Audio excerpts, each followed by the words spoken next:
niatnya dulu diluruskan Jadi ya. kalau memang Benar kita, sekali. ya mungkin di sana nanti saya akan mungkin lebih memberikan kontribusi yang lebih, yang bisa sesuai dengan kemampuan saya. Luar gitu, biasa Mas Rahmat, ini tepuk tangan dulu dong ya. Luar biasa.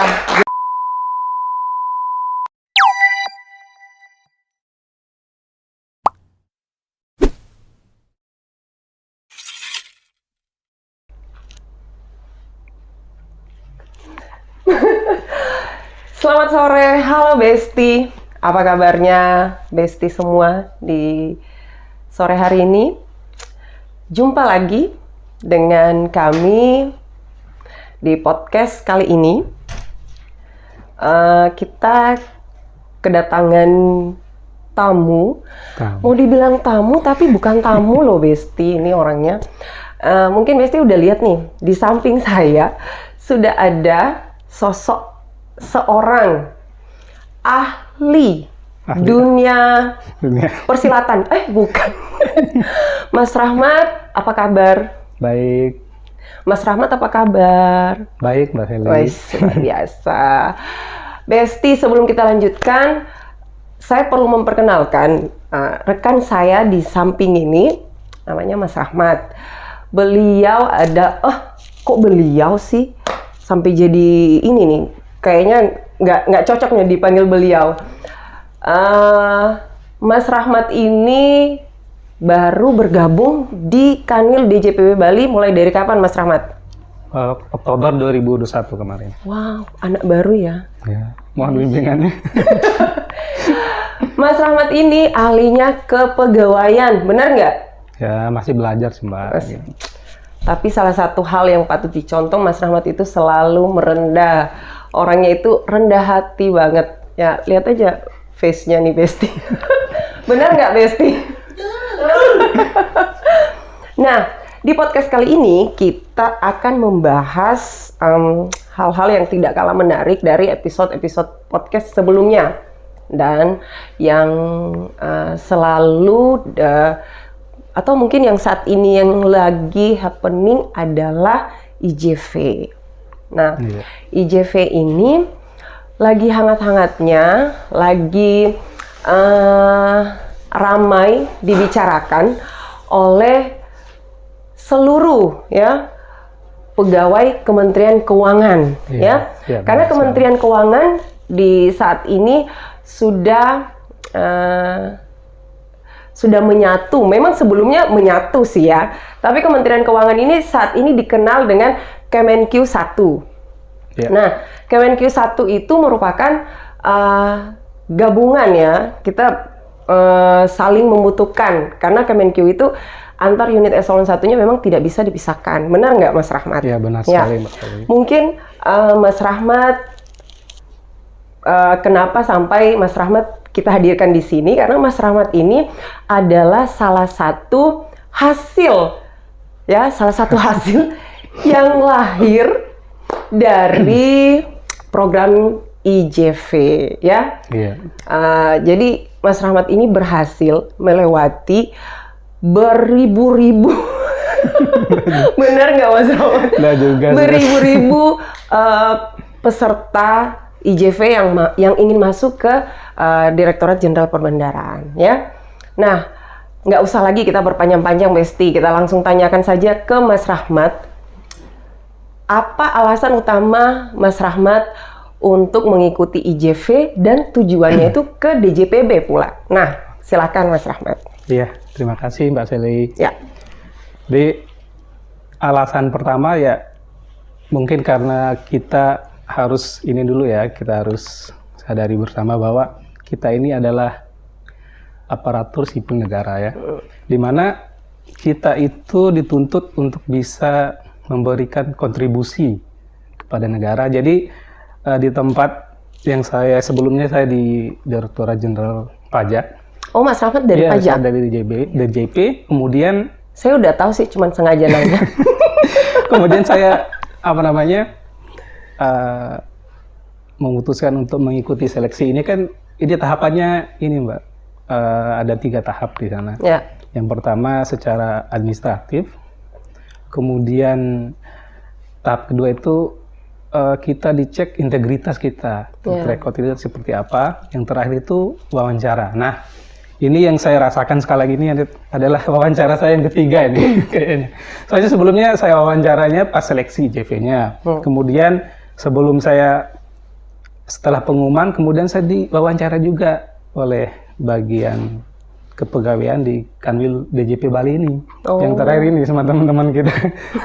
Ya, jadi intinya sih lebih ke kita ingin mengabdi aja sih, memberikan kontribusi. Mungkin saya melihat ada tempat baru bagi saya untuk bisa memberikan waktu dan kesempatan atau kemampuan saya untuk memberikan yang terbaik lah untuk negara, khususnya mungkin di Kementerian Keuangan. Karena memang sebelumnya itu saya lama berkecimpung di bagian keuangan, Mbak. Jadi hari-hari itu ya di KPPN, kantor KPPN. Jadi saya sempat berpikir, nah ini pegawai pajak tapi ngurusnya itu ya SPM lah, SPP ya. Apa namanya? Kita nyusun laporan keuangan dari A sampai Z kita. Tapi memang pertanyaan kenapa kok memutuskan untuk seleksi ke DJPB, kenapa nggak ke tempat lain mungkin ya seperti itu ya. Karena saya melihat saya punya basic, kayaknya passion saya itu kayaknya lebih cocok di perbendaraan. Di samping itu saya juga banyak kenal sama teman-teman yang ada di KPPN gitu. Ya, saya ingin mencari suasana baru, pengalaman baru, keluarga baru. Luar biasa. Tepuk tangan dulu dong Besti untuk Mas Rahmat ya. Welcome to DJPB ya Mas Rahmat. Jadi mungkin itu yang membuat Mas Rahmat jatuh hati ya, menaruh pilihan di antara sekian unit eselon 1 di Kementerian Keuangan. Mas Rahmat jatuh hatinya ke DJPB dan akhirnya pinangannya diterima gitu ya Mas Rahmat ya. Ya, antaranya seperti itu, Mbak. Iya, benar. Jadi sebelumnya mungkin ada nih di antara penonton yang mungkin belum tahu sebenarnya internal job vakansi ini atau yang biasanya disingkat dengan IJV itu apa. Nah, IJV itu sebenarnya pemberian kesempatan untuk mutasi antar unit eselon 1 di Kementerian Keuangan. Nah, kenapa uraikannya itu pemberian kesempatan untuk mutasi? Karena ini merupakan kesempatan sebenarnya untuk pengembangan karir para pegawai ya, para pegawai lingkup Kementerian Keuangan. Dan para pegawai Kementerian Keuangan ini diberikan kesempatan untuk memilih dan menentukan karirnya. Seperti itu Mas Rahmat.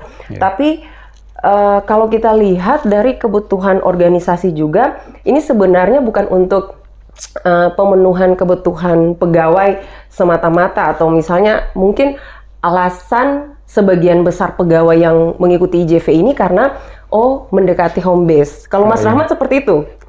Ini dia, mungkin dari sekian peserta seleksi yang ikut, mungkin saya yang pasti banyak pertanyaan di sana. Karena saya kan sudah di home base, Mbak. Oh, sudah di home base. Jadi menjauh dari home base. Gitu kan. Jadi saya sempat melihat pengumuman itu dari urutan pertama, kan pilihannya ada, kalau di DJPB itu ada Kanwil Aceh. Kemudian Sulawesi, sampai yang paling dekat dengan Lombok itu ya Bali gitu.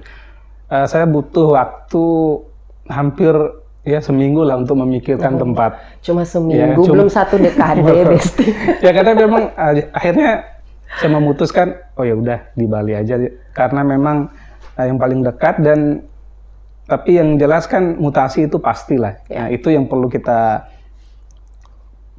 pahami, bahwa karena kita mungkin pas awal mungkin Mbak Sally mungkin dari Prodip mungkin ya dulu ya, pas kita Prodip dulu kan begitu masuk langsung tanda tangan surat kontrak, bersedia ditempatkan di mana saja. Jadi ketika saya ditanya siap ditempatkan di Bali, siap. Seandainya saya ditempatkan di tempat lain selain di Bali, bersedia, saya bersedia gitu. Akhirnya ketika teman-teman saya tanya, kok kamu menjauh dari home base gitu kan, kemudian ya jauh dari keluarga gitu kan, cuma itu pilihan saya.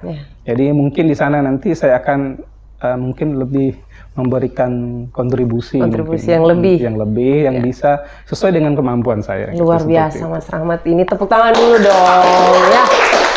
Luar biasa. Jadi memang benar ya, salah satu hal yang membuat IJV ini dilaksanakan mulai dari tahun lalu sampai tahun ini, karena memang IJV ini merupakan salah satu tools dalam penataan SDM supaya para pegawai Kementerian Keuangan itu bisa memang mengembangkan karirnya di mana saja di antar unit eselon 1 ya. Dan kalau sekedar informasi bahwa di Direktorat Jenderal Perbendaharaan sendiri ada untuk tahun 2022 ini dibuka sekitar 55 formasi untuk Kanwil dan KPPN, dan 10 formasi itu di unit non eselon, yaitu di Badan Layanan Umum khusus DJPB ya. Mungkin ada rekan-rekan yang mungkin saat ini mengikuti podcastnya bisa mendaftar, atau yang mungkin berminat ya seperti Mas Rahmat bisa langsung mengikuti tahapan tesnya, ya tahapan seleksinya ini. Dan memang ada beberapa persyaratan. Kalau memang menurut Mas Rahmat sendiri dari persyaratan untuk mengikuti IJV ini apa yang paling sulit? Pertama, kalau dibanding dengan pas saya ini Mbak ya, pas saya ikut IJV sebelumnya, itu masalah umur biasanya. Umur? Ya, jadi untuk yang 2022 ini saya lihat standar umurnya kan rata-rata 35. Ya kan, jadi kalau yang di atas 35 ya tidak ada kesempatan untuk itu. Jadi saya mengikuti terakhir ini malahan IJV-nya sampai diperpanjang Mbak. Pendaftarnya sampai tanggal 19.